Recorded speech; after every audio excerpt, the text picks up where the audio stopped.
Pinukpok sa ulo ang isang pulis ng hinahabol nila lalaki na may hawak na patalim sa Maynila. Ang suspect may balak daw manaksak ng kaaway. Saksi, si John Consulta, exclusive.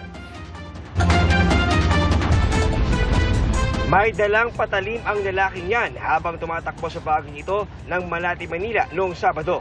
May punto pang ilang beses siyang pumulot ng bato, saka ipinukol sa mga umahabol sa kanyang pulis. Habang nagpapatrolya itong dalawang bagong pulis natin, meron silang nakita na isang lalaki na merong nakasukbit na bladed weapon. O ngayon, sinita nila kaya lang tinakbuhan. Pero na-corner din ang lalaki at sinunggaban ng pulis. Pero nagpumiglas pa rin siya at pinagpupukpok ng matulis na bato ang ulo ng pulis. Naaresto ang 32 anyos sa suspect na dati nang nakulong dahil sa kasong robbery. Na-recover sa kanya ang isang kutsilyo.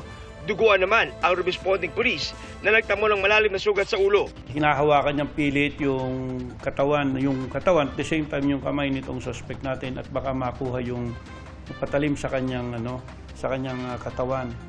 And eventually nga nakakuha ng pagkakataon na pukpok itong pulis natin. Pag-amin ng suspect, kagagamit lang niya noon ng solvent. May plano raw talaga siyang gawin. Mananaksak lang po. Opo. Yung kaway ko po. Sinungaling po, tsaka nang-iista pa po. Tapos yun, nagkikita po kami. Kaya ano plano mo? Yun, salubungin po siya. Saksakin po. Sorry po, tsaka yun lang po, sana mapatawad din po ako sa ginawa ko sa kanya. Na-inquest na ang suspect na maharap sa reklamong direct assault at illegal possession of bladed weapon. Para sa GMA Integrated News, ako si John Consulta, ang inyong saksi.